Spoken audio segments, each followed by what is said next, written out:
7 pessoas. Ok, ó, 19 aqui já. Olha! Vamos começar, então? Vamos começar. Ok, vamos começar, então. Bem, boa tarde a todos que estão nos vendo agora. Nós somos o Coletivo Comum, que é a antiga Kiwi Companhia de Teatro, e esse é o nosso primeiro encontro do Coletivo Comum Convida, ciclo de conversa sobre um país fraturado. Esse ciclo é uma contribuição para refletir de maneira crítica sobre toda essa situação de barbárie que o país vive, com esse governo neofascista do Bolsonaro, com ataque aos direitos, repressão de trabalhadores e trabalhadoras, e também sobre o desmonte da cultura. Esse nosso ciclo ele conta com 4 encontros. Esse primeiro tem como convidado o Tércio Redondo, e é sobre a contribuição de Brecht para a compreensão do fascismo brasileiro. O segundo, que vai acontecer em setembro, a gente vai contar com a presença do Vladimir Safatli para falar sobre fascismo à brasileira e o papel das esquerdas. O terceiro, que vai acontecer em outubro, a gente vai trazer a Ana Chan para tratar sobre indústria cultural. E o quarto, com a Helena Martins, sobre mídia brasileira e a fabricação do consenso em novembro. Bem, esse primeiro encontro nosso, ele vai ser em formato de bate-papo. A gente aqui da equipe já pensou em algumas perguntas para iniciar o debate com o Tércio, mas na sequência a gente vai ter um tempinho aí para as questões e observações do público, então fiquem à vontade para escrever perguntas e reflexões aí nos comentários. Bem, o Tércio Redondo é doutor em letras pela Universidade de São Paulo, onde atua como professor de literatura alemã. Ele dedica a sua pesquisa à literatura alemã da primeira metade do século XX, com destaque para a obra de Brecht e a investigação dessa produção como resposta ao fascismo e à guerra. Entre outros textos, ele traduziu A Cruzada das Crianças e Conversas de Refugiados, de Brecht. Bem-vindo, Tércio. Muito obrigada pela sua presença. Antes da gente começar aí, passar a bola para você, a gente gostaria de ler um poema.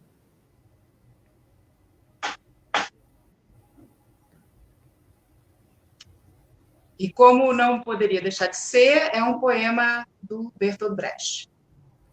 Aos que hesitam. Você diz, nossa causa vai mal. A escuridão aumenta, as forças diminuem. Agora, depois que trabalhamos por tanto tempo, estamos em situação pior do que no início. Mas o inimigo está aí, mais forte do que nunca. Sua força parece ter crescido. Ficou com aparência de invencível. Mas nós cometemos erros, não há como negar. Nosso número se reduz, nossas palavras de ordem estão em desordem. O inimigo distorceu muitas de nossas palavras, até ficarem irreconhecíveis. Daquilo que dissemos, o que é agora falso? Tudo ou alguma coisa? Com quem contamos ainda? Somos o que restou, lançados fora da corrente viva?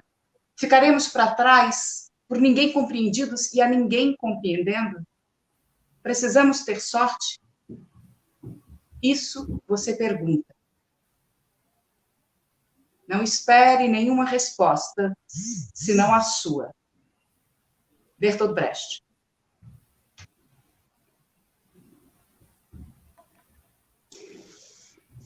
Ô, Tércio, a gente, para começar, queria fazer uma pergunta, que é o seguinte, nosso tema aqui hoje é a reflexão e a prática do Brecht com relação ao fascismo na Europa.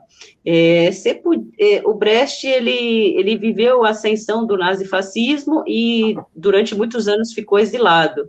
Você poderia contar para a gente um pouquinho, assim, de forma mais resumida, em linhas gerais, essa época que o Brecht viveu e como ele lidou com essa situação, tanto histórica quanto pessoal?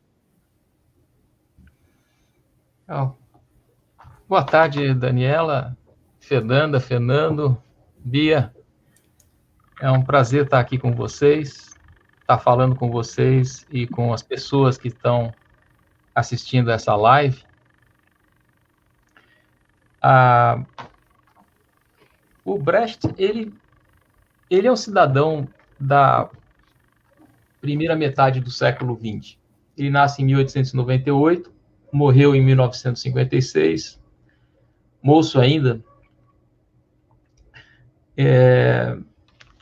E, portanto, ele viveu duas guerras mundiais, viveu o fascismo, experimentou o fascismo, teve de deixar seu país por conta da ascensão nazista em 1933. Por conta disso, passou longos anos no exílio. Ele sai em 1933 da Alemanha, de Berlim, e só pôde retornar à Alemanha em 1948. Portanto, uma década e meia de exílio. Um exílio que ele chegou a caracterizar como uma posição privilegiada do ponto de vista de quem estava procurando entender justamente o fascismo. A condição de exilado, que é a condição de um perseguido, a condição de um malquisto em muitos dos lugares em que ele buscou se refugiar, em virtude da sua atividade política. Tudo isso, essa pressão toda, ele chegou a considerar como sendo alguma coisa positiva do ponto de vista da compreensão do fenômeno.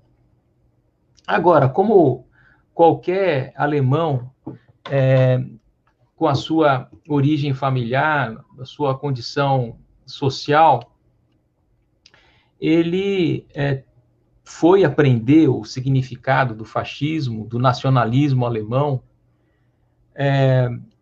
através de uma rota relativamente longa. Em 1914, quando começa a Primeira Guerra Mundial, ele era ainda um jovem colegial, entusiasmado com a guerra, como praticamente toda a elite, toda a classe média alemã na época, porque a propaganda do regime imperial na Alemanha nessa época convidava a população toda a se engajar, e se engajar com muito entusiasmo, numa guerra que o governo dizia seria exitosa, rápida, eficaz, com ganhos extraordinários para toda a população. O Brecht, nessa época, ele faz um poema que é um elogio à guerra, um viva ao imperador, que era, digamos assim, pelo menos como persona pública, a figura de proa, né, à frente da campanha, né, para tomar de assalto países vizinhos. Mas isso, no caso dele, durou relativamente pouco. Ele foi percebendo, as notícias que iam chegando do fronte não eram as mais alvissareiras, e ele rapidamente se deu conta, né, do significado da guerra como um grande negócio para uma série de empresários, para banqueiros, enfim, para a elite empresarial e econômica da Alemanha, e os soldados, os milhões de soldados que morreram nessa guerra, como bucha de canhão de quem estava lá em casa lucrando. Digamos, essa é a primeira experiência que o Brecht tem com relação ao fascismo. A Alemanha não era fascista nessa época, mas ela já tinha, digamos, elementos suficientes, né, e que serviram depois de caldo, né, de cultura, né, para o fascismo que foi sendo gestado na Alemanha depois da guerra, né, nessa curta existência do regime parlamentar que a Alemanha adentrou, findado o conflito. Bom, eu só gostaria de salientar isso. É claro que depois o seu aprendizado continua à custa de muito estudo, de muita dedicação e de militância, né? Praxis combinada ao estudo sempre, como foi no caso do Brecht. Acho que é mais ou menos isso. O Tércio, eu queria aproveitar, bom, essa experiência da guerra é uma experiência, né, que vai causar uma diferença na obra, tanto do Brecht quanto de outros autores, outras pessoas, outros homens e mulheres de teatro desse período. O Piscator, por exemplo, com a experiência da Primeira Guerra Mundial, vai procurar um teatro que esteja mais próximo da realidade, um teatro que corresponda aos perigos daquele determinado tempo, né? Pensando no Brecht, quais são os textos e as ações mais significativas do Brecht para compreender, mas não só para compreender, mas também para combater o fascismo? O que de material, não só material teórico, mas também material artístico, ele produz a partir dessa experiência?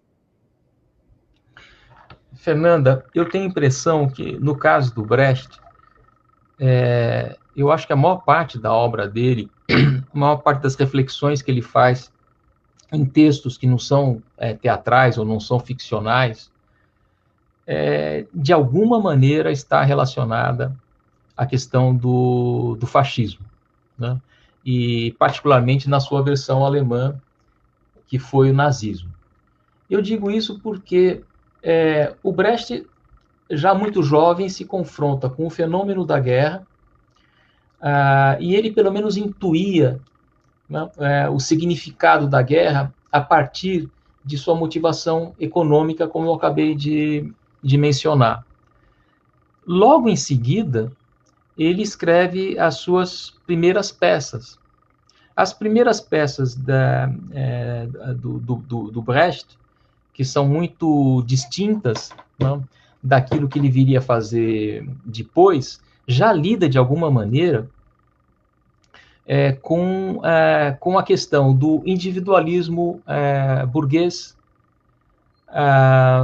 lida com a guerra mesmo, né, com o retorno, né, de soldados que passam por essa experiência absolutamente traumática que foram as trincheiras da Primeira Guerra Mundial. O Brecht vai estudar uma série de coisas. Ele vai estudar, por exemplo, ele se interessa num determinado momento pelo funcionamento das bolsas de valores.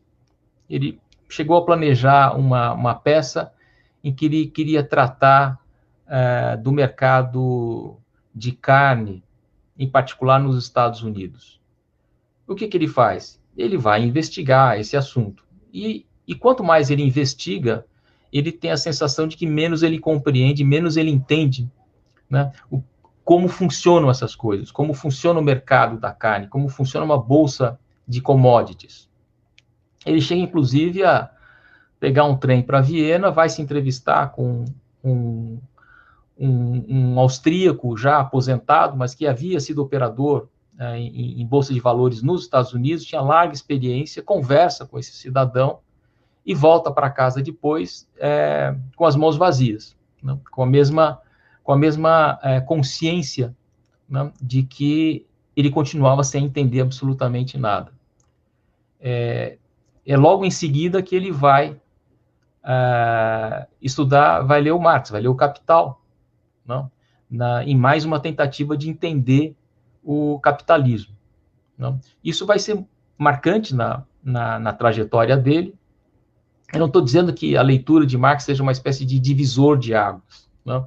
Tem muita continuidade com relação àquilo que ele já vinha fazendo, mas isso traz um impulso novo, uma maneira nova para ele, na época, de compreender o capitalismo, esse sistema que para o Brecht era um sistema antiprodutivo, anárquico, muito destrutivo. Por que eu estou dizendo todas essas coisas?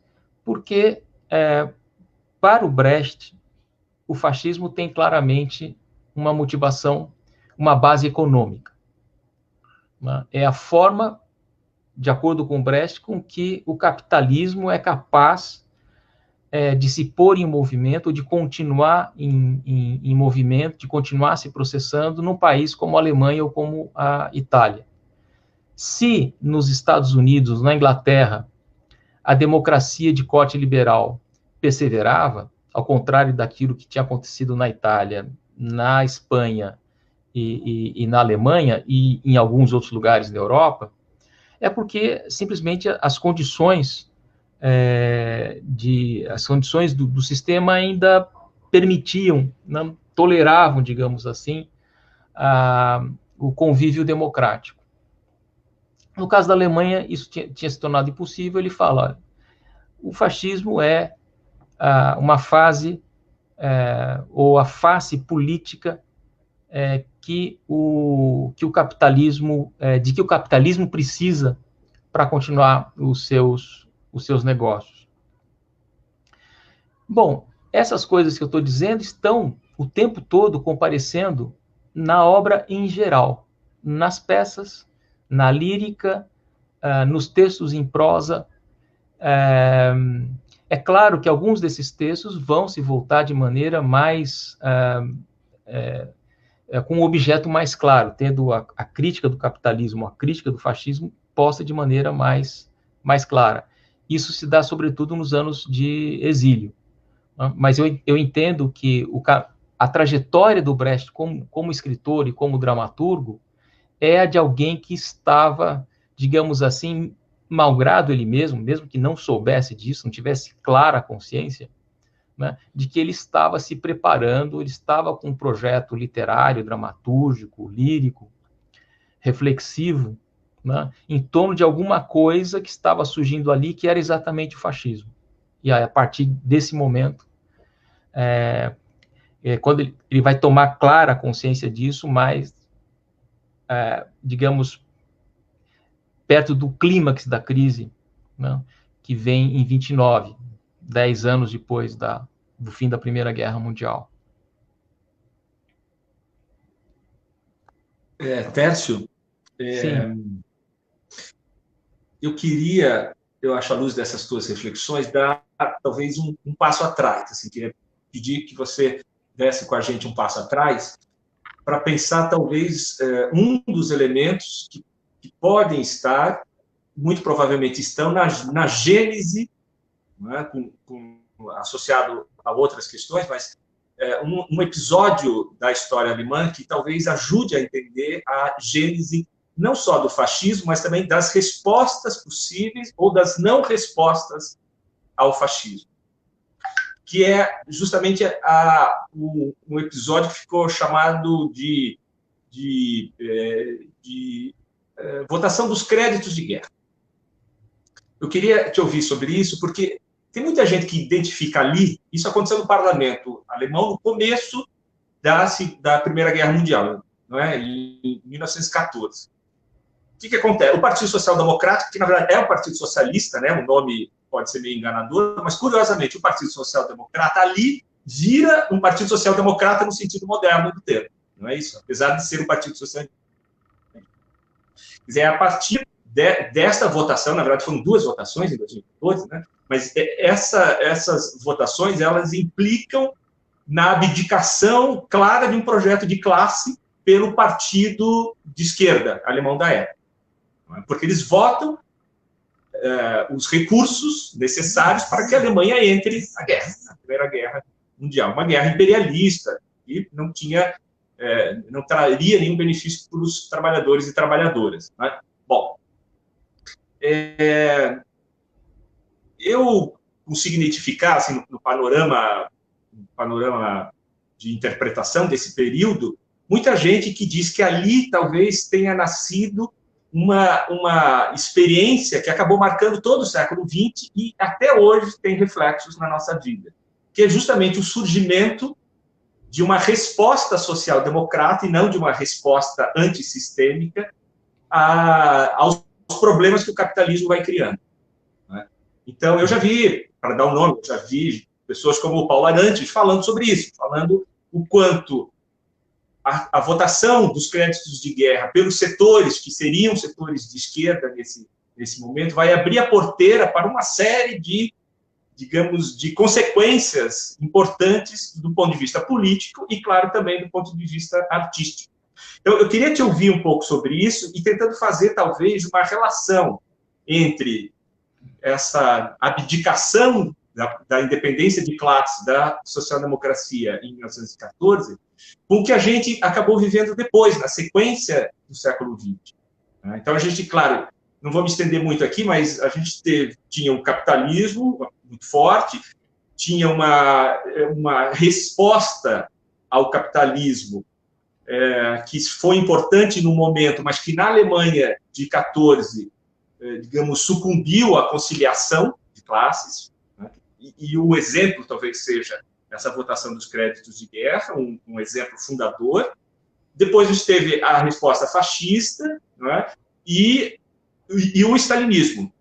Quer dizer, nesse contexto todo, eu acho que o Brecht vai tentar vai tentar lançar alguma luz sobre o que está acontecendo, né? Então, não sei se você tem como recuperar esse momento e ajudar a gente nessa reflexão.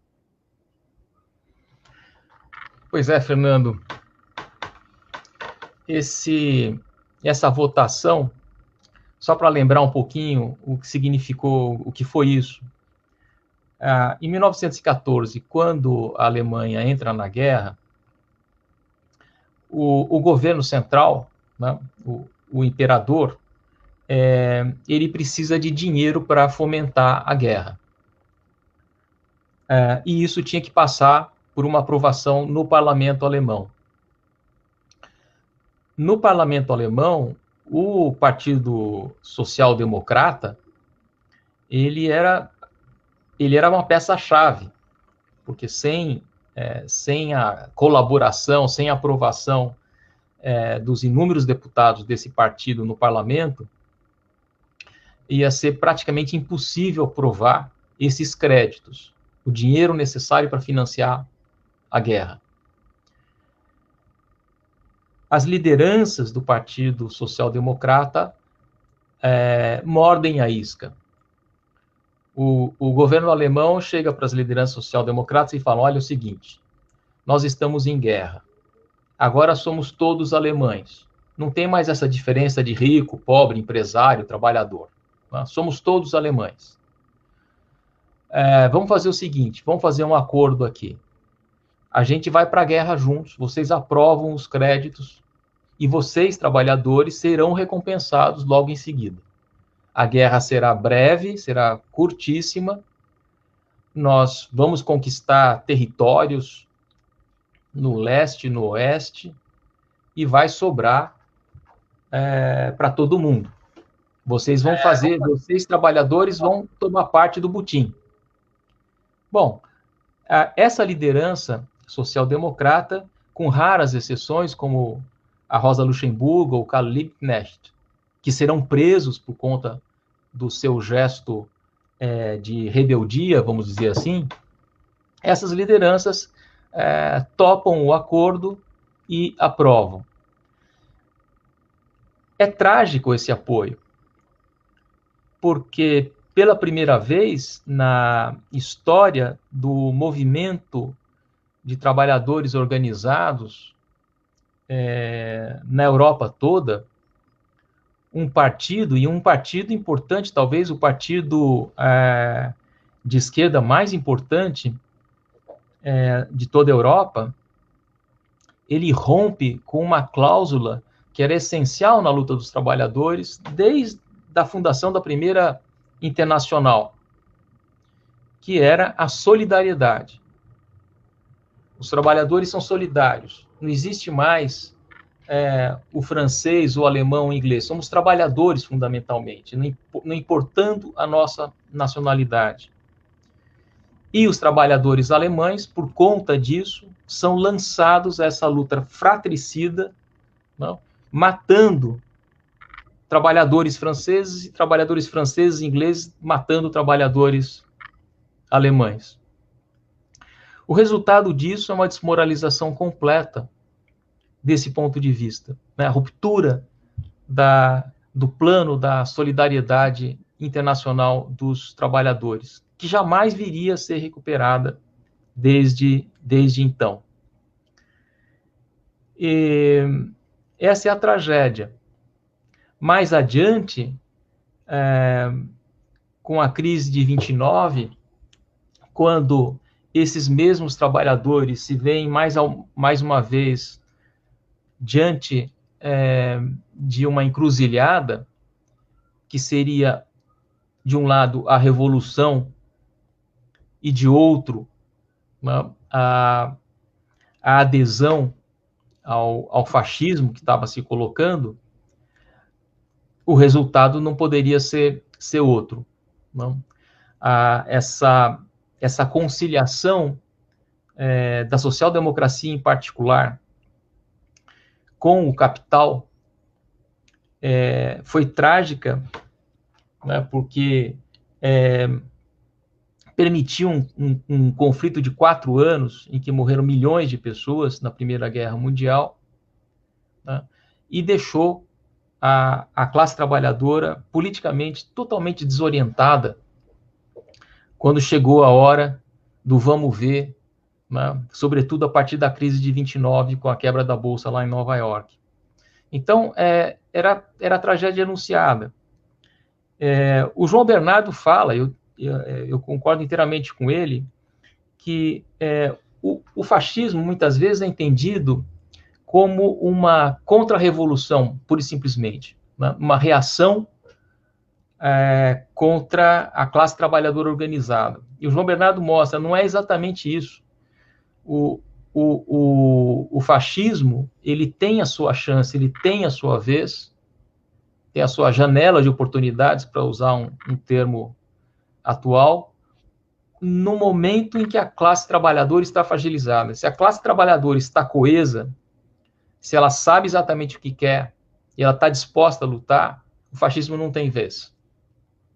Quando ele se desmoraliza, quando ele está politicamente perdido, ou quando ele está profundamente dividido, que também foi o caso da Alemanha, aí o fascismo tem vez. Né? Então, portanto, esses créditos de guerra, né, essa primeira renúncia à solidariedade internacional dos trabalhadores é realmente alguma coisa que tem consequências até os dias de hoje, porque essa solidariedade jamais foi recuperada. Não nos níveis em que ela se dava até então, pelo menos. Tércio, só para... Deixa a Bia voltar aqui para a tela com nós todas.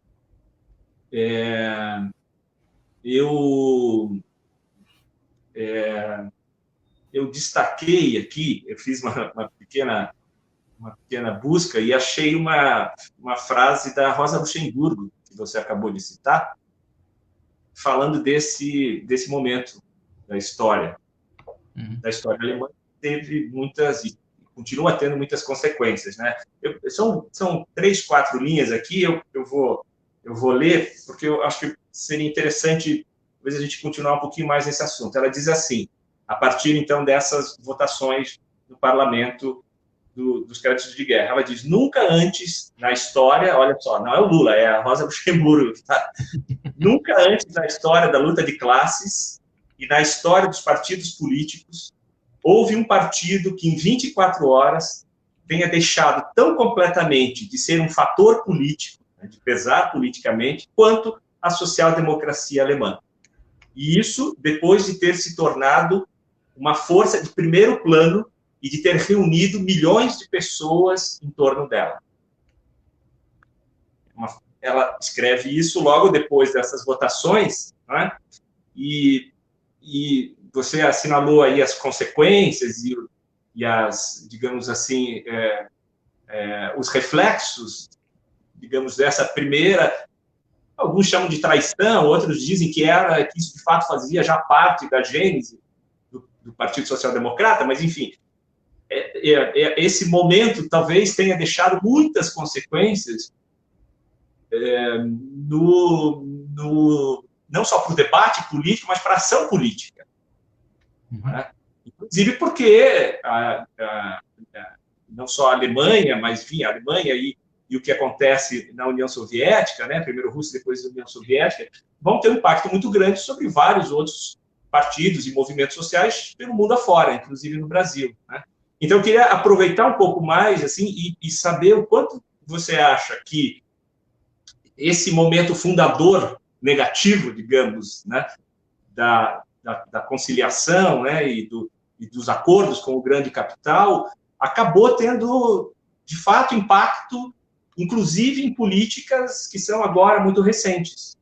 Aqui eu estou vendo, aproveitando só, Tércio, eu estou vendo aqui no chat do Facebook, as pessoas estão fazendo justamente a correlação com o que a gente está vivendo agora, falando não só sobre a questão do Centrão aqui no Brasil, de como ele se uniu a diversos governos, inclusive agora o governo Bolsonaro, mas os anteriores também, né, a força do que a gente chama de Centrão, os partidos de centro, a experiência também, por um outro lado, dos antifascistas que a gente está tendo agora. Então, acho que seria um bom momento da gente fazer essa correlação com a nossa atualidade política, entendendo também o papel nosso e o papel da arte, assim como Brecht, nesse momento.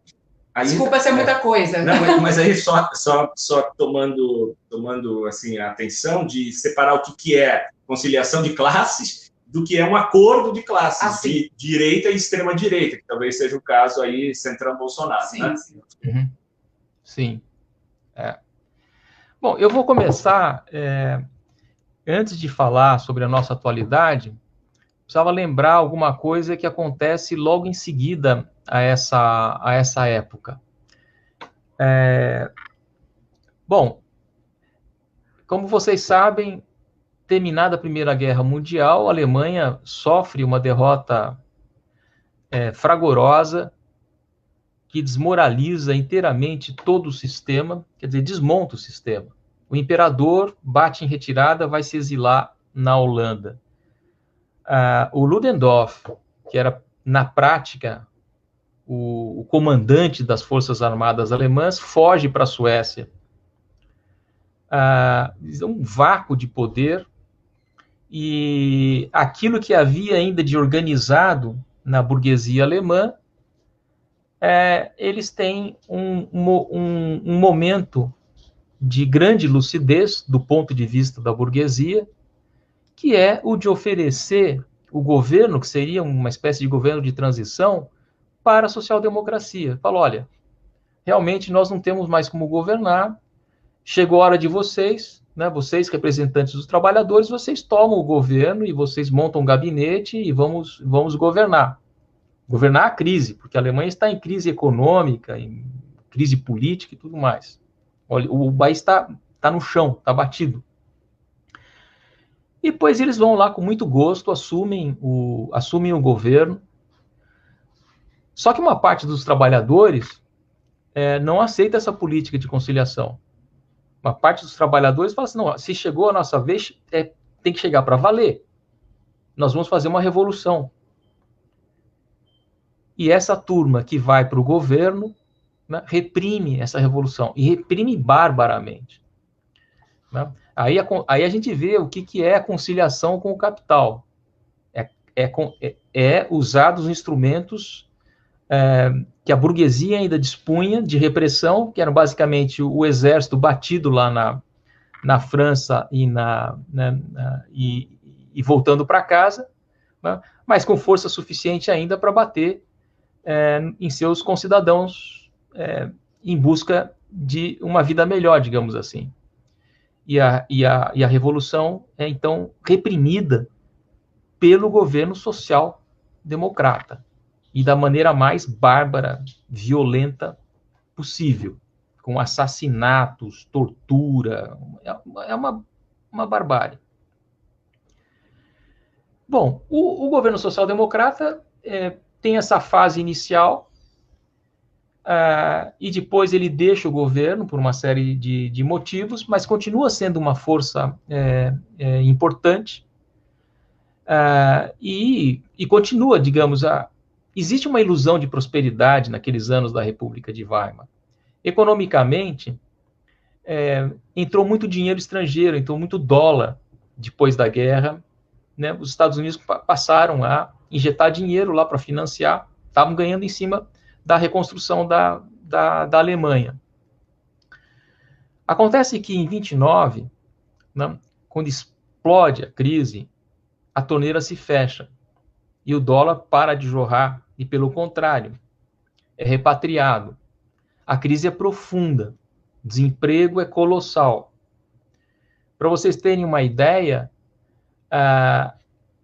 o movimento, inclusive sindical dessa esquerda, social-democrata, mas não só social-democrata, havia se tornado uma potência, havia se burocratizado enormemente.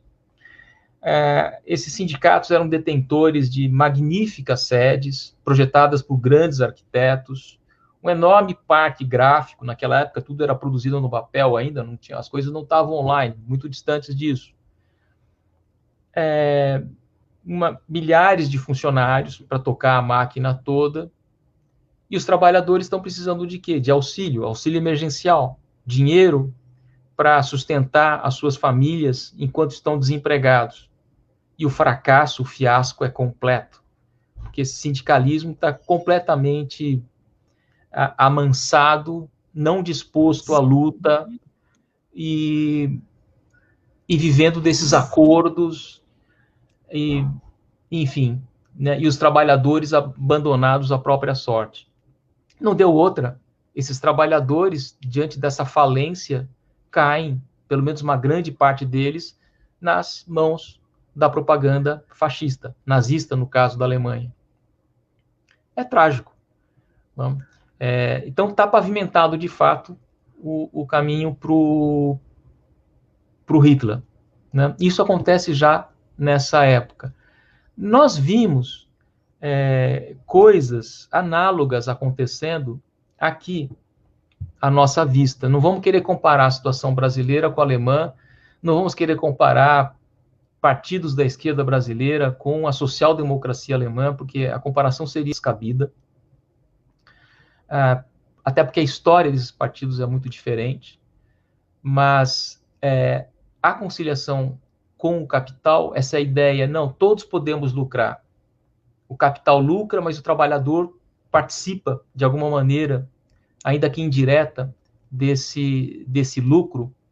Isso, a conta não se fecha, como a gente sabe. Chega um momento em que, quando o capital percebe que pode abocanhar mais coisas, pode dar um bote, né, sem que precise contar com o apoio da massa proletária organizada por esse sistema de conciliação provido pela social-democracia e por outras forças também de esquerda ou de centro, ele vira as costas, entendeu? Chuta. A gente viu isso aqui, né? Você chuta. Né? Quando você tem um sindicalismo que está desacreditado, despolitizado, então, ou seja, tem a sua massa de representados totalmente despolitizada, largada à sua própria sorte, tá certo? Você não reage. Lá eles não reagiram à ascensão nazista, ou reagiram de maneira absolutamente insuficiente. E aqui você vê uma presidente da República cair sem que os trabalhadores tenham ido à rua exigir que o mandato de uma presidente legitimamente eleita fosse preservado. É isso. Conciliação de classes, nesses termos, não pode dar outra coisa. Eu, pelo menos, entendo assim.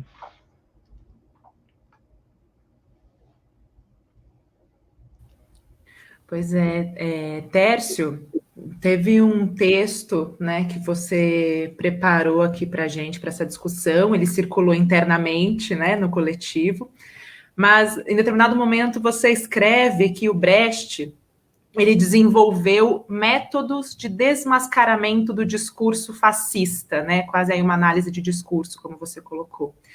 Quais seriam esses métodos, né? E você considera que eles seriam úteis para o Brasil de hoje? Olha, eu acho que tem várias formas de tentativa de desmascaramento. Aliás, foi bom você citar isso, porque eu estou olhando para a Fernanda agora e fiquei de passar para ela um scanner de textos do Brecht que ilustram bem essa pegada dele, que são, eu vou até mencionar já, são 2 textos em que o Brecht pega discurso de medalhões nazistas, no caso, um deles era o Hess, e o outro era o Göring. E esses 2 fazem 2 discursos que são publicados em jornais da época. o Brecht pega o discurso publicado num jornal suíço, e o que ele faz? Ele coloca o discurso, tal qual ele foi publicado, na coluna à esquerda do texto, e na coluna da direita ele faz esse texto como se fosse uma espécie de texto corrigido, acrescentando os elementos que o texto original faz questão de esconder. E com isso, no discurso, nesse discurso tal e qual, tem começo, meio e fim, né? Mas tem esses acréscimos, né? E aí a verdade se revela. Eu estou falando do quê? De desmascaramento do ponto de vista do plano ideológico, tá certo? Que é um dos pontos em que as coisas para o Brecht, a crítica do fascismo não se resolvia para o Brecht simplesmente no plano da ideologia, né? Você tem que entender o movimento como um todo, né? Mas como alguém que está trabalhando no teatro, que está publicando, que é um escritor, é um artista, afinal das contas, né? O plano ideológico é um plano que está na primeira linha, está na linha de frente daquilo que deve ser tratado. O convite que ele fazia a seus colegas escritores, poucos, infelizmente, eram capazes de atender esse convite, e eles que passassem a estudar mais a fundo aquilo que estava acontecendo, não? Saíssem um pouco da sua torre de marfim, não? Dessa ideia de que o autor se basta a si mesmo, não? Como fonte de ideias, de temas, para produzir a sua literatura, que esses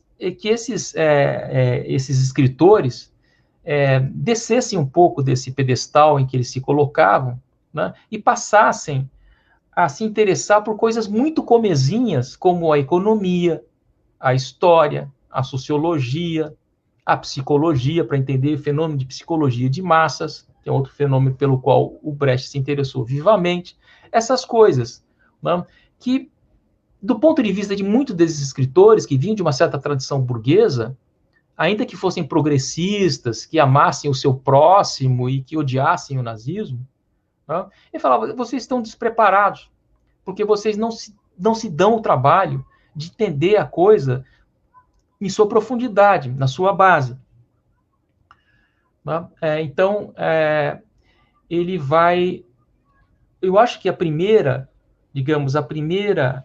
lição que a gente pode aprender com o Brecht, e que não é uma coisa circunstancial, é essa atitude, né, de curiosidade genuína, né, para entender o que significa o fascismo de fato. Porque xingar o fascismo não é a nossa tarefa.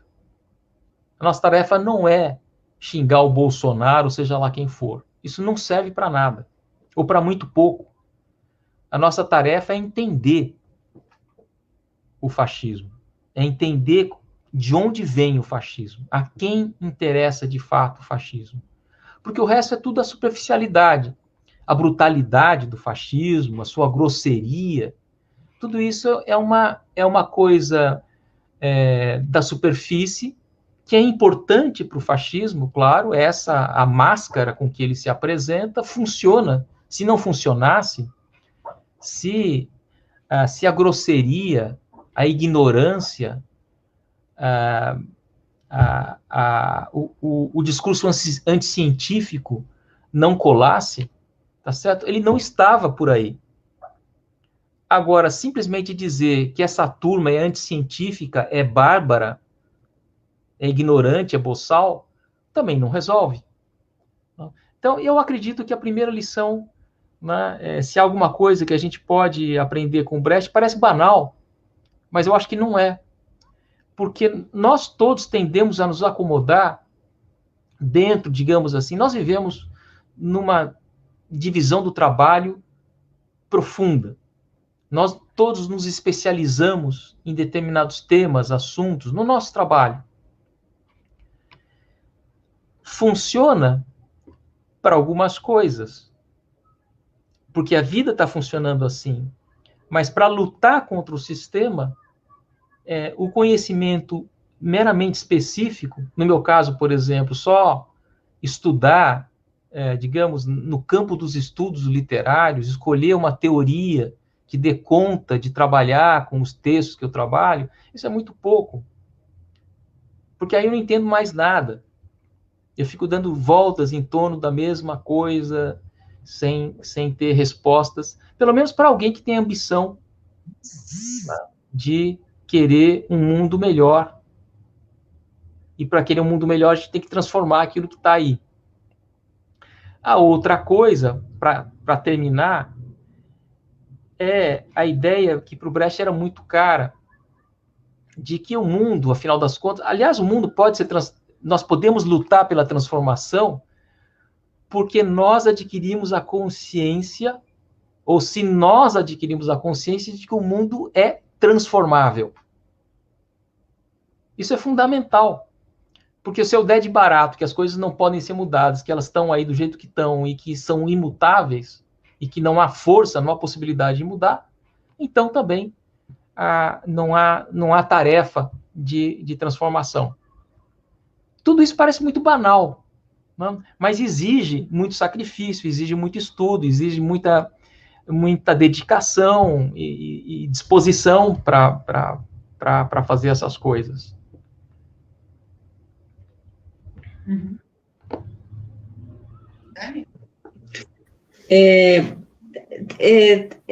Só queria lembrar aqui que a gente está com o chat aberto para comentários e perguntas. Na verdade, eu acho que tem mais comentários do que perguntas, mas eu vou só ler alguns comentários e mostrar uma pergunta que eu acho que o próprio já tem resposta do pessoal que está assistindo também.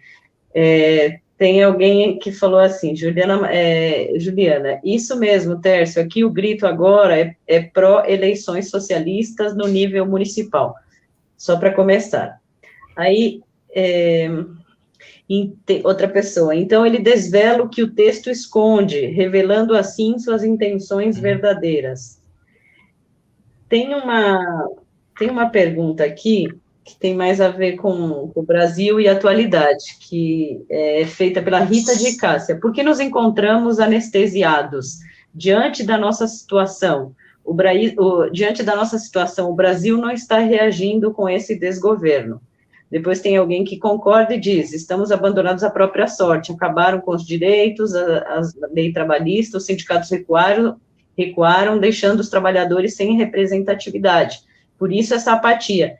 Aí tem um comentário da Evelyn, que eu acho que mais ou menos é uma resposta a essas questões. Ela diz assim, mas os entregadores antifascistas foram uma reação muito potente e orgânica em resposta a esse aprofundamento da precarização da classe trabalhadora, não?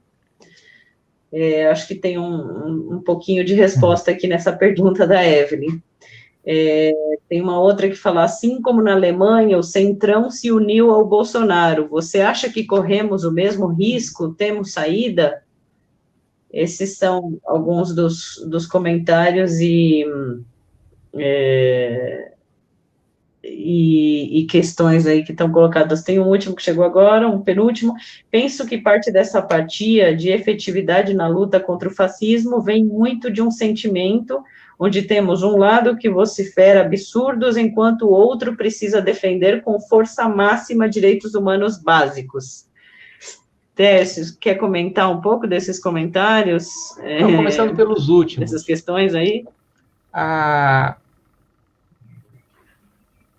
Quando a gente vê, né, os motoboys, os entregadores de comida, por exemplo, se organizando, né, para reivindicar, né, direitos que foram, todos eles suprimidos, né, pela última legislação. Nós perdemos uma maior parte, talvez a essência da pouca coisa que nós tínhamos de legislação trabalhista. Depois foi-se também a previdenciária. Bom, é como dizia o Karl Polanyi, assim, o liberalismo, digamos, o capitalismo comendo solto, ele é tão destrutivo do ponto de vista do tecido social, que as sociedades, diz o Polanyi, as sociedades reagem de maneira praticamente espontânea.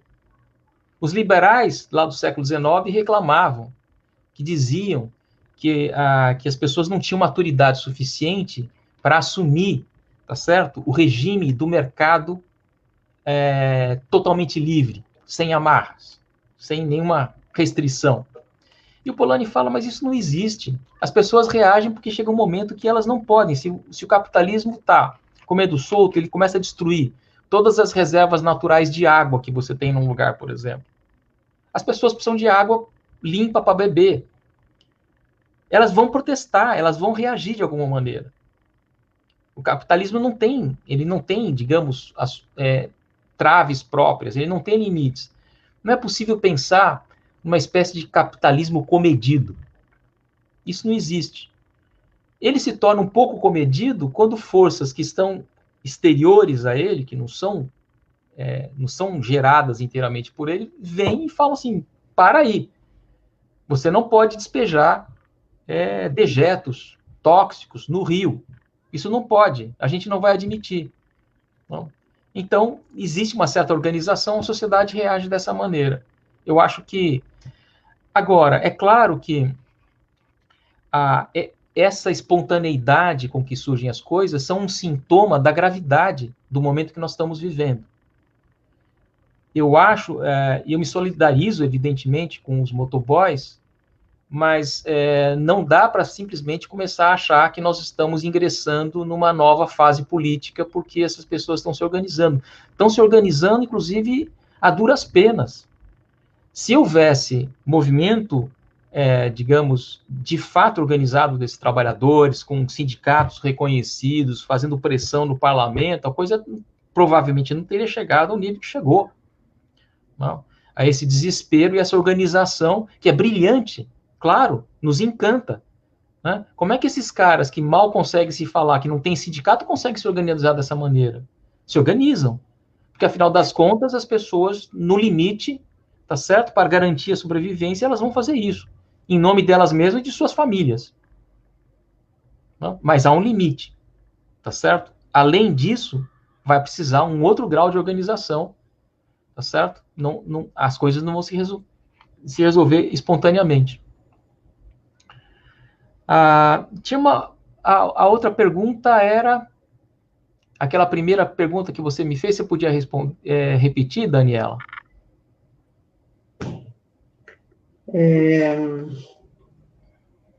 Acho que foram mais comentários, né, Dani? Na verdade, a gente teve mais comentários, perguntas exatamente.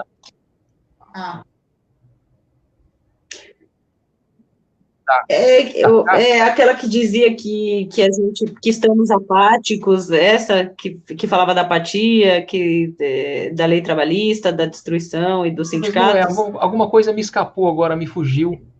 Se eu me lembrar, depois eu volto Tinha uma questão que falava do Centrão, do governo Bolsonaro, mas que eu acho que você já respondeu lá atrás, eu já tinha trazido essa questão.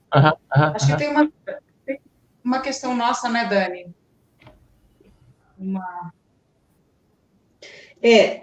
A gente tem mais questões, tem mais duas perguntas também que chegaram agora há pouco dos comentários.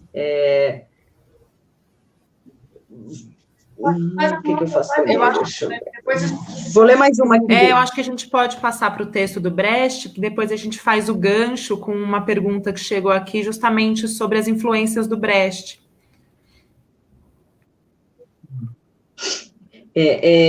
Tércio, a gente queria perguntar sobre o texto que o Brecht escreveu, as 5 dificuldades ao se dizer a verdade, ou ao se escrever a verdade, que para você é um dos escritos mais importantes dele nessa luta aí de combate ao fascismo.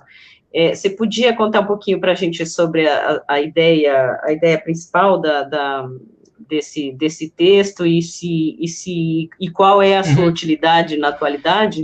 Eu já já comentei um pouco, né, quando eu falava sobre essa, digamos, essa indicação do Brecht, esse convite que ele nos faz para que nós estudemos e com afinco a realidade. Esse texto é basicamente o seguinte: é um texto endereçado a escritores, né? E é um convite para que essas pessoas, primeiro, tomem posição. Basicamente, a primeira condição é essa: você tem que tomar posição, né, com relação a aquilo que está nos acontecendo. Para isso é preciso coragem. Agora, o Brecht fala assim, não basta simplesmente ter coragem, né? Você tem que estar preparado para... E aí entra aquilo que eu dizia, que é sobre estudar, investigar, conversar muito, enfim, participar, militar de alguma maneira, né? Ter um ponto de vista militante, participativo e tudo mais. Agora, não basta simplesmente ter o domínio, digamos, teórico das coisas. É preciso também, digamos, passar a mensagem. Trocar em miúdos, às vezes. Esse é o papel, muitas vezes, né? O Brecht levava isso muito a sério, né? Numa época ainda em que a lírica não havia sido tão eclipsada, né, da existência das pessoas, o Brecht pensou, por exemplo, e teve um plano, depois ele não foi capaz de levar aquilo adiante, mas ele queria apresentar uma versão do Manifesto Comunista versificada. E ele começou a versificar o Manifesto Comunista, né? Ele entrou, inclusive, em entendimentos com colegas escritores dele, o Feuchtwanger, que era um grande amigo dele, mais velho, um cara muito culto, né? Olhava aquilo lá e dava uns palpites, tal, porque é muito complicado, tá certo? Você não faz o Manifesto Comunista em quadrinhas, né? Assim, é um pensamento complexo e você tem que fazer versos longos, tal. O fato é que o Brecht não tinha condições, talvez ninguém tivesse, né? Mas por que ele queria fazer isso? Por uma veleidade qualquer? Não.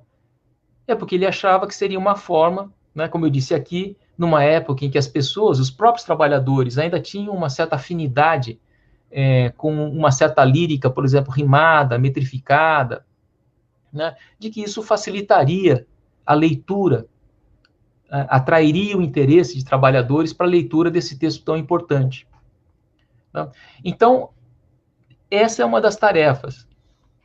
E a última, o Brecht vai dizer, olha, a última é o seguinte, você precisa ter, além da coragem, além da capacidade que você demonstra, além de outras coisas que ele vai destrinchando ali no texto, no final das contas, você tem que ser sagaz o suficiente para, num tempo como este, de perseguição, de censura, de brutalidade, né, de burlar, digamos, a vigilância do inimigo e contrabandear isso que você está produzindo para os seus leitores. E ele dá exemplos extraordinários de colegas dele, do passado, inclusive, né, escritores da antiguidade, escritores do Renascimento, que foram capazes de burlar, digamos, a censura, fosse da igreja, fosse do Estado,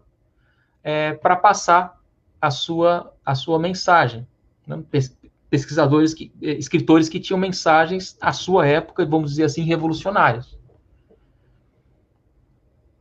Esse é um pouco, digamos, o plano mais geral da obra. Mas eu convido as pessoas para que leiam. O texto tem tradução para o português e eu acho que dá para achar, inclusive, na internet, assim, as 5 verdades para dizer ou ao dizer a verdade.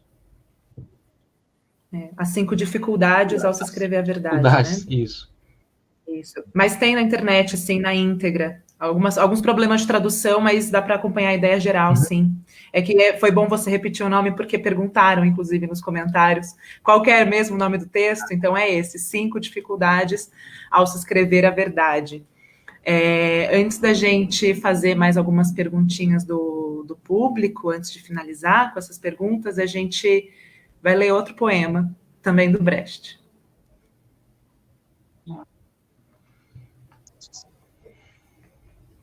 Esse poema é muito interessante, porque parece que o Brecht escreveu ele há 4, 5 dias atrás. É impressionante. Diz assim: quando o crime acontece, como a chuva que cai. Esse é o título. Como alguém que chega ao guichê com uma carta importante após o horário de atendimento, o guichê está fechado. Como alguém que quer prevenir a cidade contra a inundação, mas fala outra língua, ele não é compreendido. Como um mendigo que bate pela 5ª vez numa porta, onde já recebeu algo 4 vezes, pela 5ª vez ele tem fome. Como alguém cujo sangue jorra de uma ferida e que espera pelo médico, seu sangue continua saindo. Assim chegamos e relatamos que se comentem crimes contra nós. Quando pela primeira vez foi relatado que nossos amigos estavam sendo mortos, houve um grito de horror. Centenas foram mortos então. Mas quando milhares foram mortos e a matança era sem fim, o silêncio tomou conta de tudo. Quando o crime acontece como a chuva que cai, ninguém mais grita basta. Quando as crueldades se multiplicam, tornam-se invisíveis. Quando os sofrimentos se tornam insuportáveis, não se ouvem mais os gritos. Também os gritos caem com a chuva de verão. Enfim, esse poema poderia ter sido escrito agora, quando a gente bateu os 100 mil mortos pela Covid e, de certa forma, pela violência de Estado, né? Eu vou aproveitar, Tércio, e vou emendar numa pergunta, e eu acho que tem a ver com esse poema também, uma pergunta mais ampla, antes da gente passar para as perguntas do público. Acho que o Fernando também quer fazer um comentário, mas para você, né, e à luz daí do pensamento do Brecht, né, qual o papel que você considera que a arte pode representar para enfrentar o fascismo? E falando da gente agora também, né, pensando agora o neofascismo, o proto-fascismo, seja lá o que a gente queira chamar, que nome a gente dê. Lembrando, a gente pode lembrar, a gente tem alguns exemplos, mas um deles muito potente é o Manifesto por uma Arte Independente, do Trotsky, Breton e Rivera, que eles escreveram no final dos anos 1930, né? Então, que papel, né? Qual a tarefa da arte hoje, dessa arte engajada, diante do fascismo, na resposta a esse fascismo e na construção de um outro mundo? Uhum.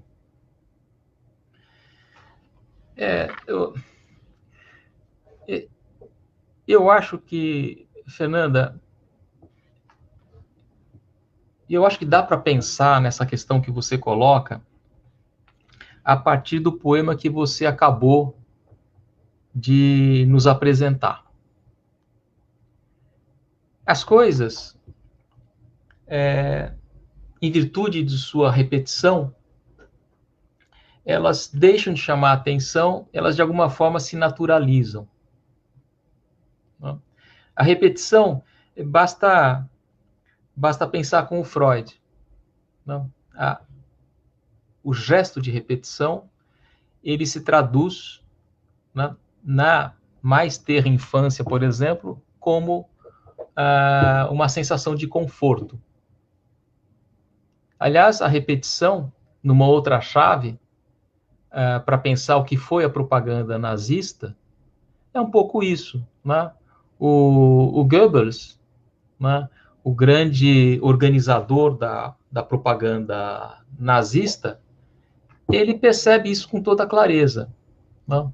Você, de tantas vezes martelar, né, para o seu público, repetir uma mentira, essa repetição faz com que essa mentira, aos poucos, passe a ser aceita como verdade, em virtude, fundamentalmente, da repetição.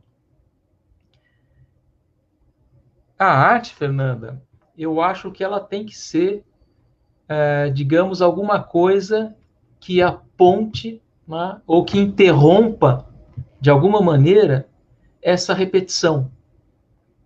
Essa coisa que vai homogeneizando tudo e que vai naturalizando todas as coisas.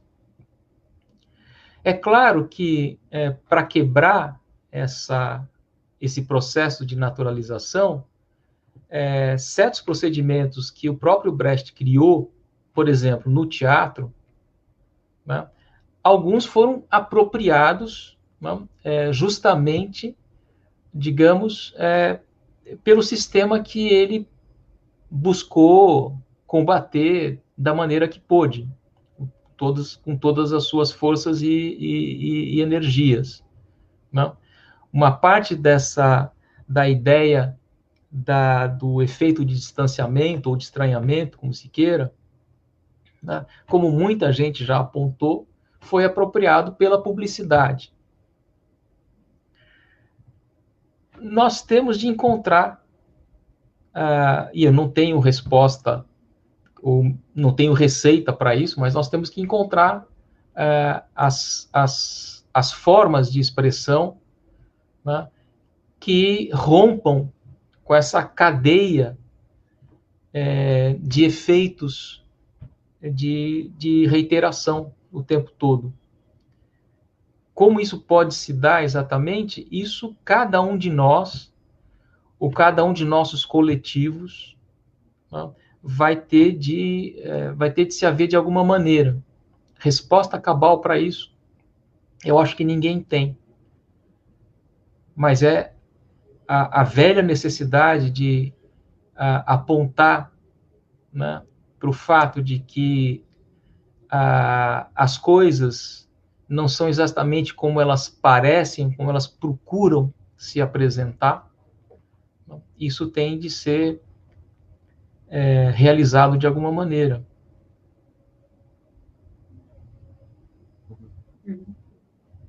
Tércio, queria fazer uma pergunta assim, que é ruim para nós, para um certo campo, vamos chamar de campo da esquerda.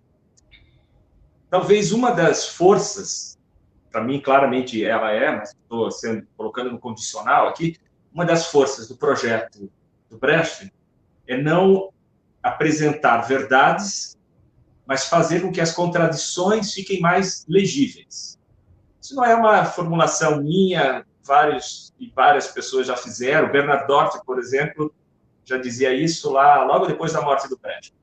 O Brecht queria fazer com que as contradições fossem mais legíveis para quem se relaciona com o que ele estava propondo. Podia ser um poema, podia ser as peças, etc. Nem sempre ele fez isso. Muitas vezes ele, digamos, despejou verdades por questões conjunturais, na época da Guerra Civil Espanhola, etc. Bom, então esse é um comentário geral. Eu fui atrás de um texto do Umberto Eco. Umberto Eco viveu, como criança, o fascismo italiano.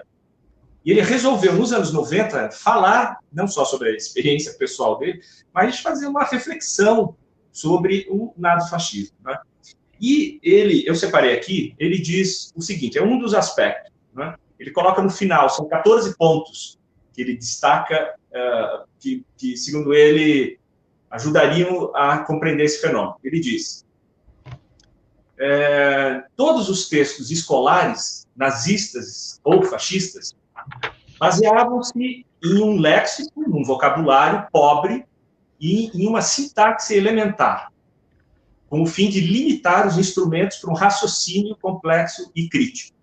Eu lembro, por exemplo, de America First, se a gente quiser, do Trump, ou todas essas regurgitações do Bolsonaro, aí, ultra simplificadas e que fazem tanto sucesso, senão ele não estaria onde está.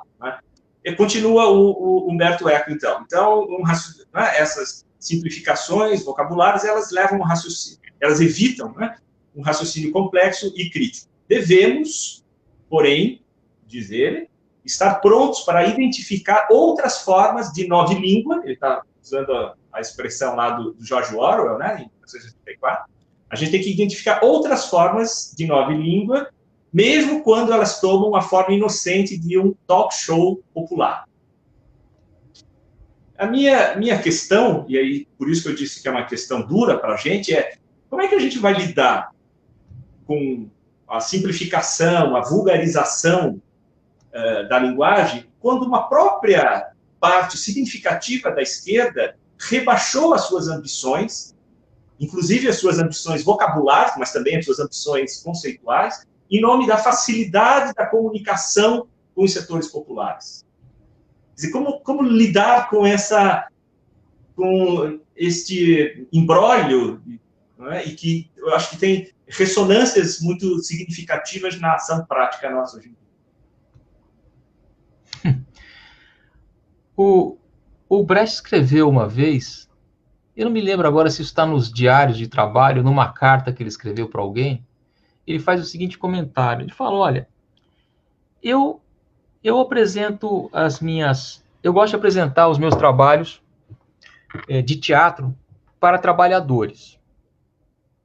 Porque as pessoas ficam falando assim, isso é muito complexo para o trabalhador entender, essa questão é muito filosófica, isso aí está indo muito além do horizonte de conhecimento dos trabalhadores, toma cuidado, tal.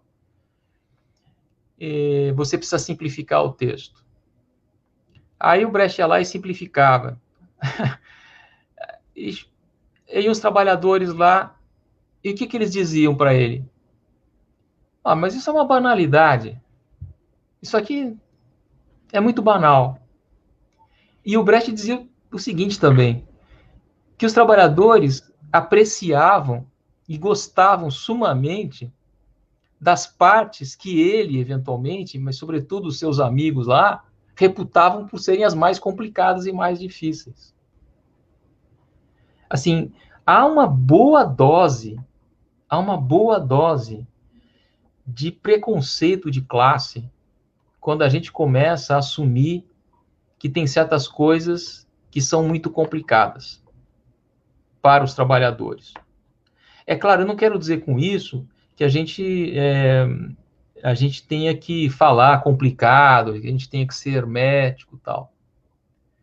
Mas há muita coisa que pode ser dita. As coisas mais complexas podem ser compreendidas politicamente por um analfabeto.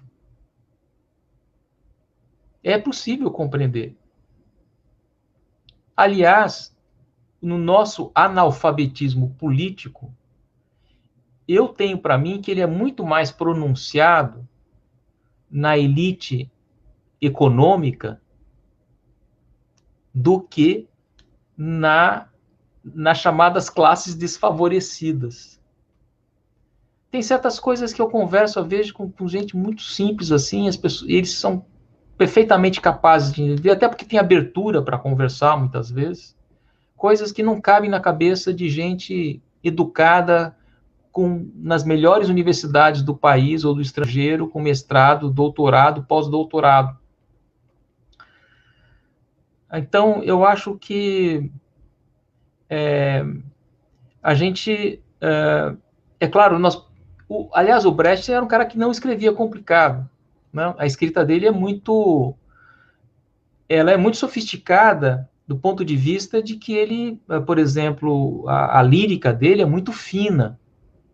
A concisão do verso, a métrica escolhida, tudo muito medido, mas nada complicado.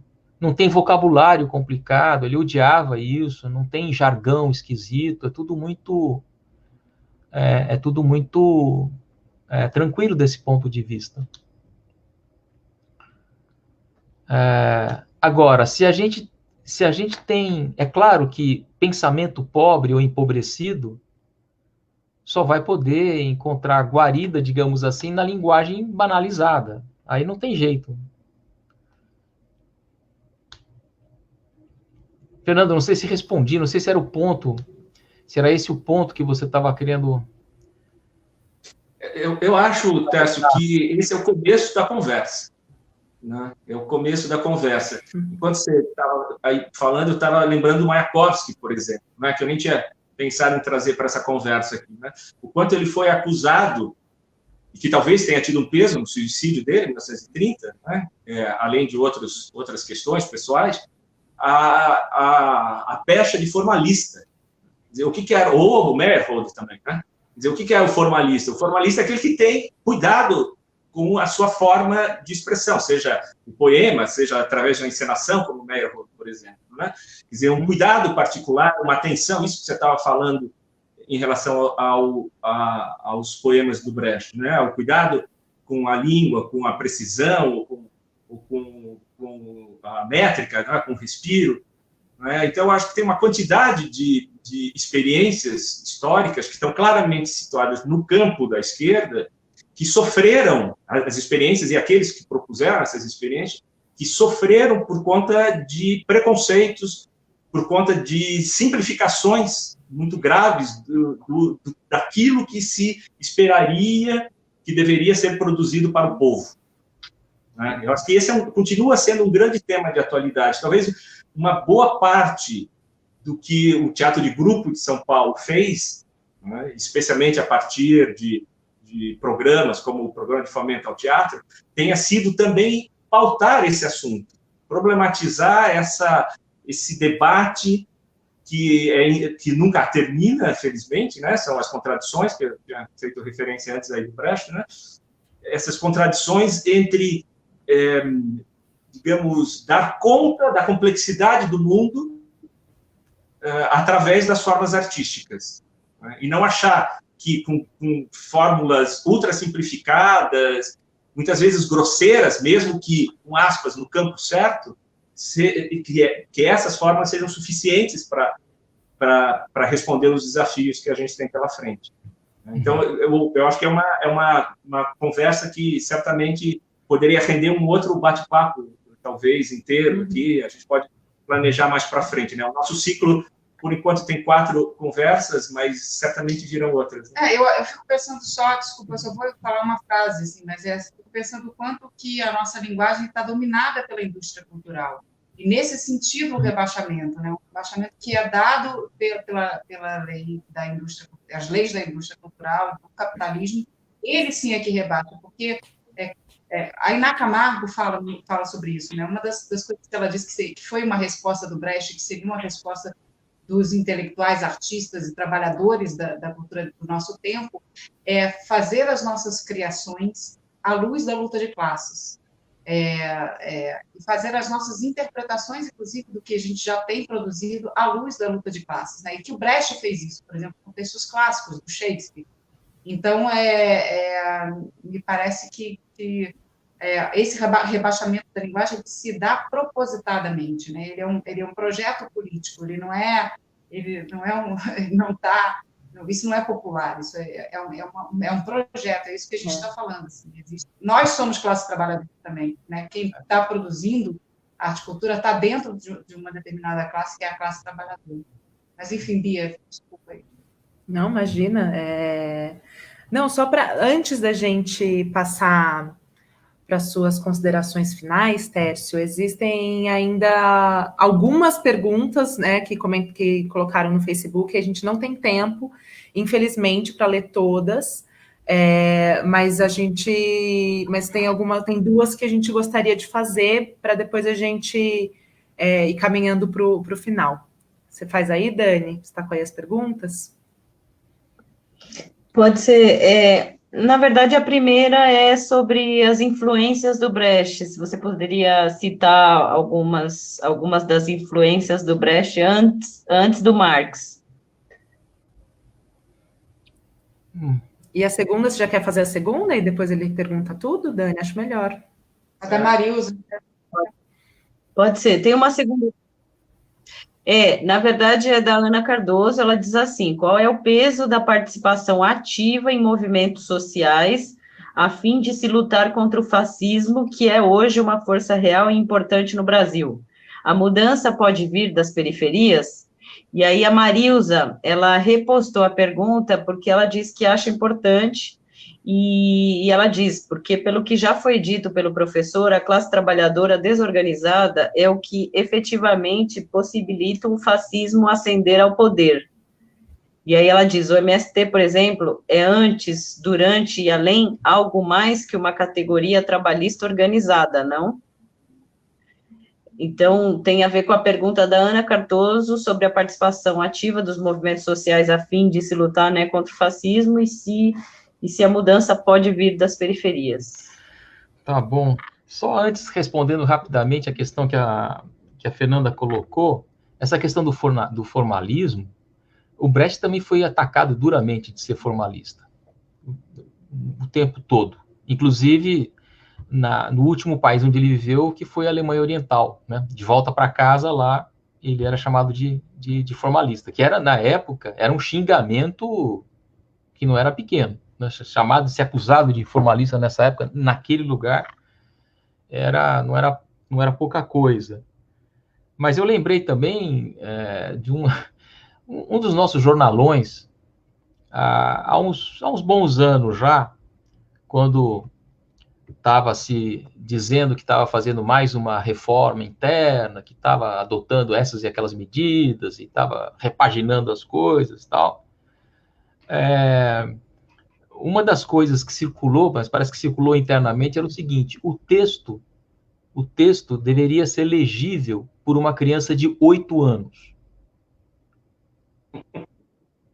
É isso. Se a gente olhar, a gente não precisa olhar, não precisa ter olhos de teórico da publicidade para ver o quanto a publicidade ela tende, nos últimos anos, esse caráter se acentuou de maneira muito forte, que é a necessidade que a publicidade tem de infantilizar o seu público. Inclusive os ícones que são criados.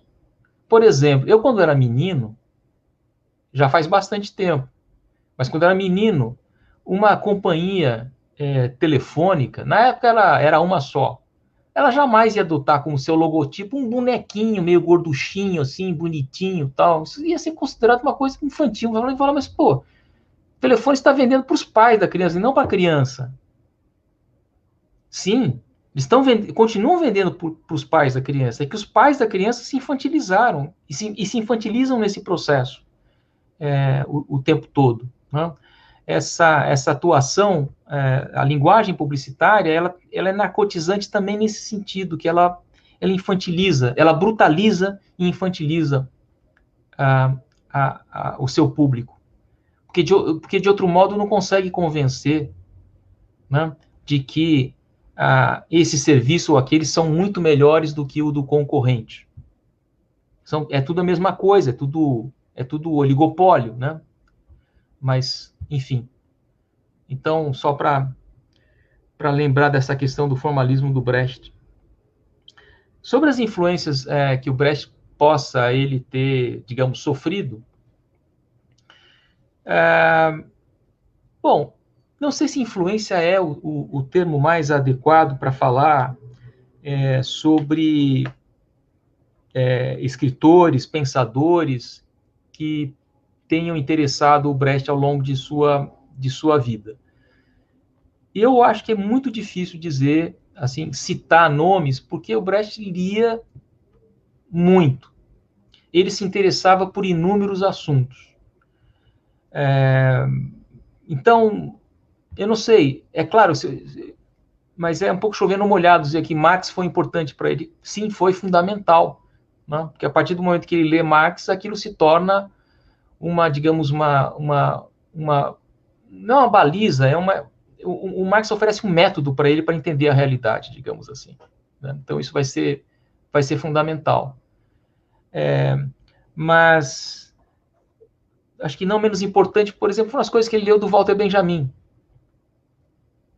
né? que foi interlocutor importante, e o Benjamin certamente também foi, nesse sentido, entre aspas, influenciado pelo amigo. Mas citar esses dois também não basta, porque é uma infinidade de autores, de coisas que ele leu. O Brecht, leu muitos antigos, né? Ele tinha um apreço enorme pela obra do Shakespeare.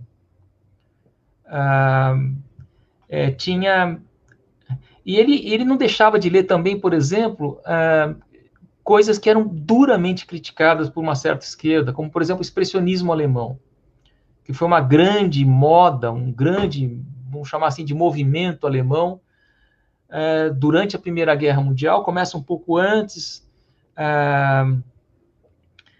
e que o Lukács, por exemplo, abominava. O Lukács dizia que aquilo lá tinha dado onde tinha que dar, em fascismo. Aí o Brecht falou assim, eu tenho muita tranquilidade com relação ao expressionismo, eu pego aquilo que me interessa e aproveito. O que não interessa eu deixo de lado. Né? Essa é a atitude, mas essa atitude ele tinha não só com os expressionistas, ele tinha, no limite, com as pessoas, inclusive, que ele mais admirava. Voltando a citar de novo Walter Benjamin. Foi importante, essa convivência entre esses dois é uma coisa, ainda é assunto inesgotável. Mas ele tinha reparos, ele não embarcava com o Benjamin, não, em todas as viagens que esse grande amigo fazia. Mas, Daniela, por conta disso eu acabo não respondendo a sua questão, porque eu acho que é meio, digamos assim, impossível de responder. Bom, se a mudança social vem das periferias. Se nós entendemos o termo periferias, né, como uma designação, digamos, ainda que espacial, né, mas alguma coisa que abarca o mundo do trabalho, sim, as mudanças só virão daí. Né? As mudanças, para falar em São Paulo, assim, as mudanças não chegarão dos Jardins nem da Vila Madalena. As mudanças chegarão, sim, da periferia. Nesse sentido, né, de classe trabalhadora. No entanto, as mudanças virão também na medida em que a classe trabalhadora for capaz de se organizar. E ela dá mostras. Você acabou de lembrar no começo da nossa conversa esse movimento surpreendente de motoboys, que não tem sindicato, que não tem forma de organização prévia nenhuma, mas eles se organizam. O que eles fazem com isso? O que eles mostram para a gente?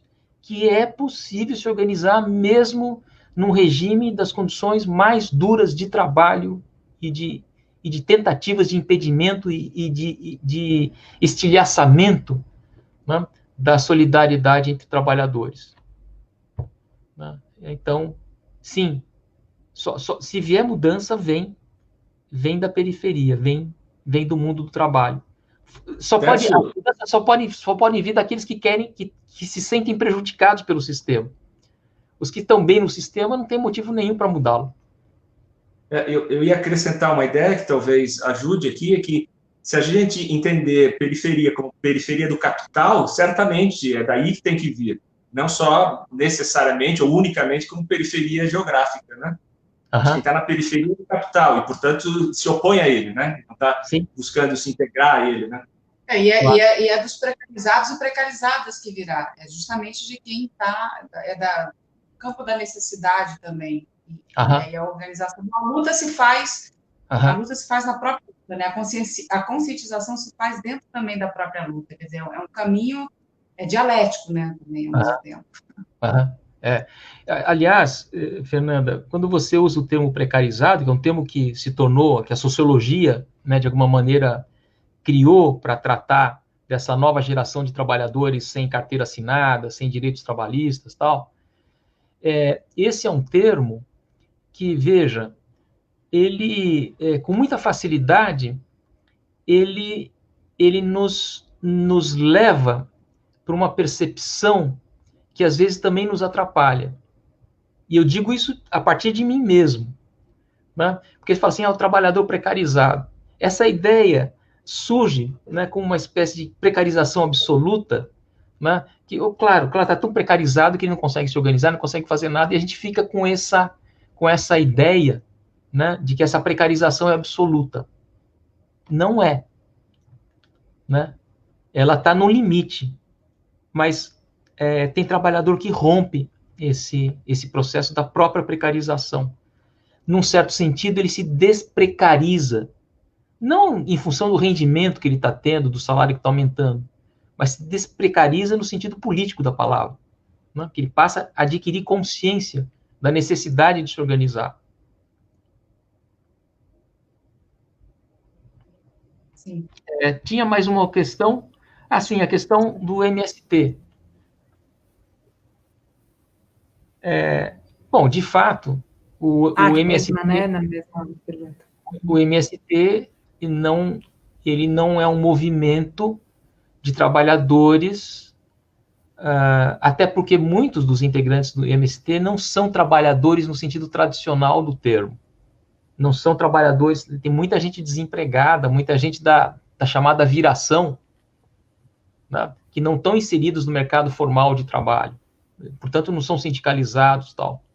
Né. Agora, são trabalhadores, de alguma maneira são, porque se eles não trabalharem minimamente, eles morrem de fome, ainda que seja um trabalho precarizadíssimo. Mas agora... mas estão da classe trabalhadora, né? Eles compõem a classe trabalhadora. Sim, o problema é que nesse sentido, né, dos trabalhadores rurais. Sim, sim. A questão é que nós temos que entender que o universo do trabalho mudou profundamente, mudou radicalmente. E as formas de organização também estão mudando, né? O que restou do mundo sindical para nós? Né? Eu não estou querendo dizer que os sindicatos acabaram, que eles devam ser deixados de lado, nada. Né? Eu só estou dizendo que os sindicatos podem continuar existindo, mas eles também vão ter de se reinventar. A forma de representação mesma está posta em xeque. E esses coletivos, ou esses movimentos sociais organizados, como o MST, sugerem já, né, mostram já a viabilidade e também os limites, né, de uma forma de luta.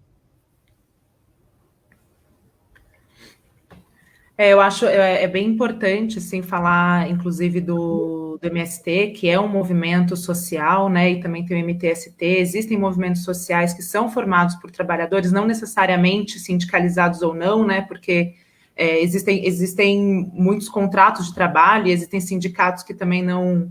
que existem funções que também não são contempladas por sindicatos, mas... eles trabalham na terra, e eu acho que é importante a força, inclusive, cultural do MST.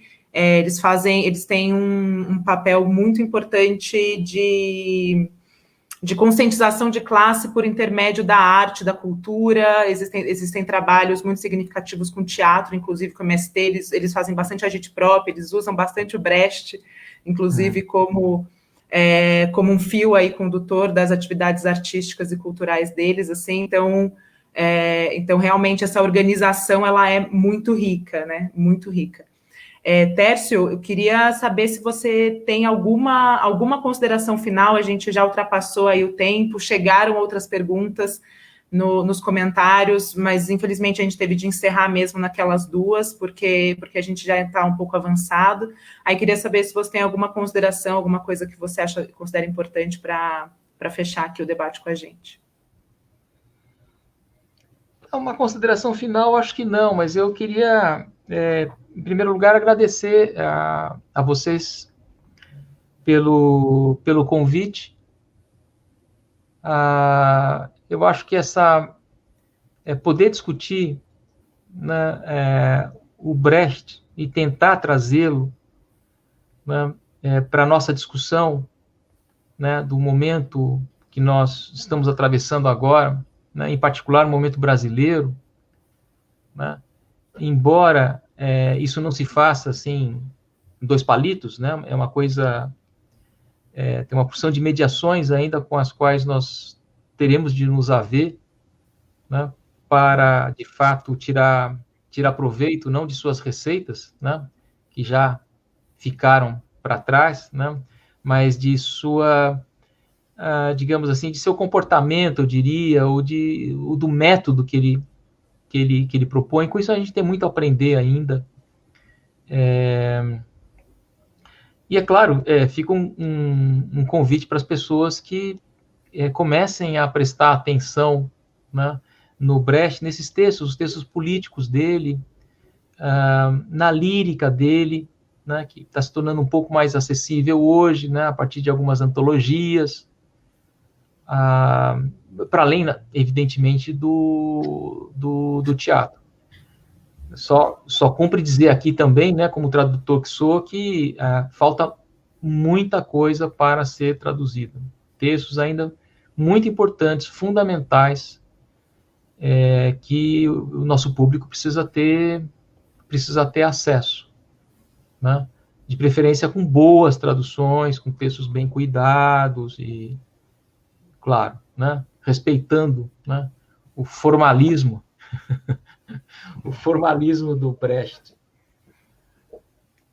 Verdade, a gente agradece bastante também você, Tércio, foi um prazer ter você aqui nessa tarde de sábado, inaugurando o nosso ciclo de debates.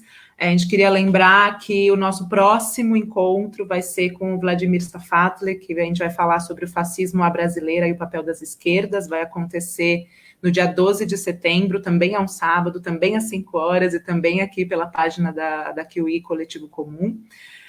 Muito obrigada pela disponibilidade, muito obrigada também para vocês que assistiram. Eu acho que a gente encerra por aqui, então. Alguém tem alguma outra coisa para falar? Obrigado, Fernanda, Dani.